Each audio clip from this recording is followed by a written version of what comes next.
Welcome back. One of the saddest stories in the news this week is the untimely death of Soul Train host and creator Don Cornelius.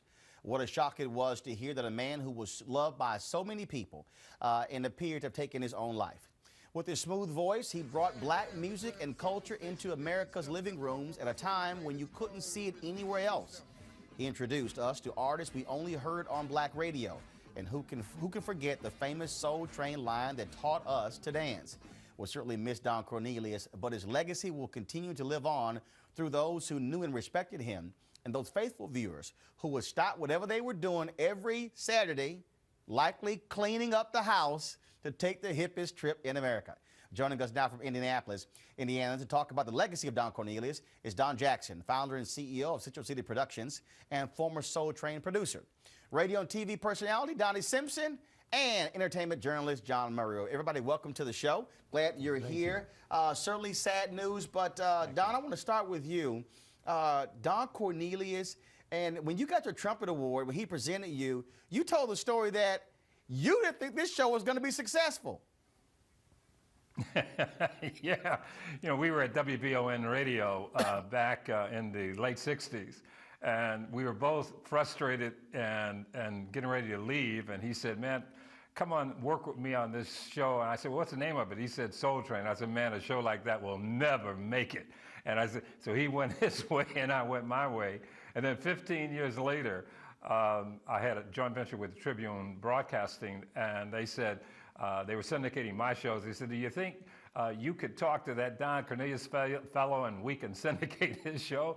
And I said, well, yeah, I know him, but do we really want to do that? Because I was so embarrassed to give him a call.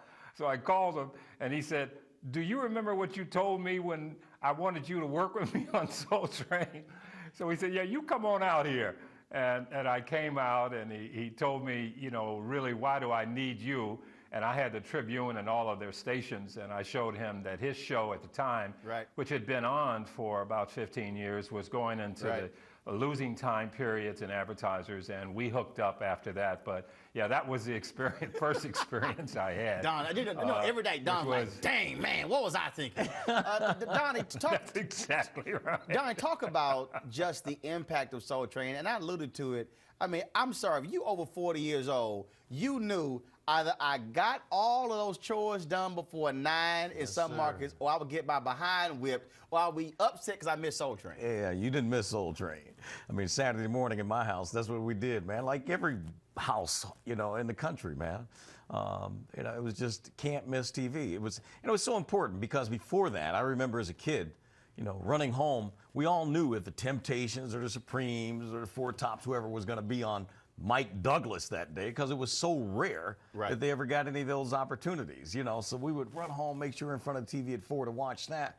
But, you know, when Don Cornelius and his mighty, mighty Soul Train came along, you know, you could do it every Saturday morning, man. And that was just obviously very important for us, you know, for me personally, because I feel like he opened a door for me and Video Soul. That without him doing what he did, I may not have gotten a chance to do what I did.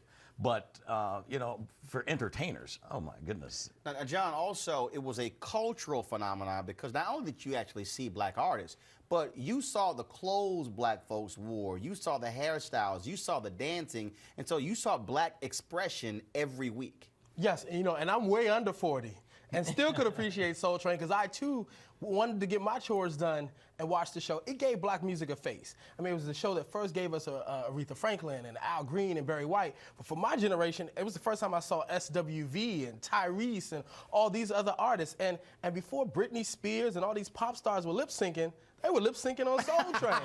Soul Train set the precedent for lip syncing. And Don, Soul Train, of course, spanned 35 years, and so I think a lot of people forget that they only think in terms of the bell bottoms and afros. But again, a 35-year stretch is a long period of time that covered different musical eras. Yeah, and only people think about the weekly, but Roland, the Soul Train Music Awards started another trend as the first soul music award show to hit television. And that's when really I was pleased to work on helping launch that show with Tribune. But that was really another phenomena. For so long he had the weekly, but there was never a special music awards show which he started, and that really took Soul Train, the weekly, even to another level. It was just phenomenal of the precedent that he set, because after that, the Image Awards, NAACP Image Awards came about, BET Awards came about, but he had the first Soul Train Music Awards that hit national broadcast television. Donnie, talk about that, but also, we talk about for African Americans, but a whole lot of white kids will also checking out Soul Train. And when you look at hip-hop, 80% of those who buy hip-hop are white kids as well. Frankly, you talk about Motown, but really the window into African Americans, people got opportunity to see it, and that began to impact so many other different cultures. Yeah, well, there's no question about it. I mean, the roots of the music was black, but the blossoms were all kinds of colors, Everybody, it's music that's for everybody. And once they got exposed to it through Soul Train, they loved it. It's just like Motown, I mean, you're talking about this black happening in Detroit from the black community in Detroit, but it is the music of a generation, no matter what color you are. And John, real quick, about 20 seconds left, we also got Shalimar, Jody as Watley. a result of Soul Train. They were Soul Train dancers. Howard Hewitt.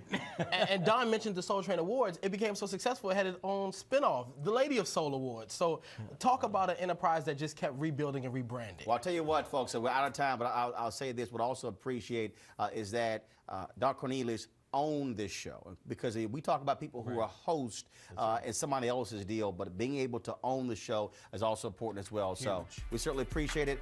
Don Jackson, thank you so very much. Donnie Simpson, I got to get both of y'all on the golf course, take some of y'all money. Just let me know when y'all ready to get beat down. I'll handle them business. And John Murray will appreciate it. All right, thanks a bunch. Folks, up next, Susan G. Komen, Race for the Cure, caves into overwhelming pressure and will not cut off aid to Planned Parenthood. That's good news for our sisters. We'll explain what happened up next.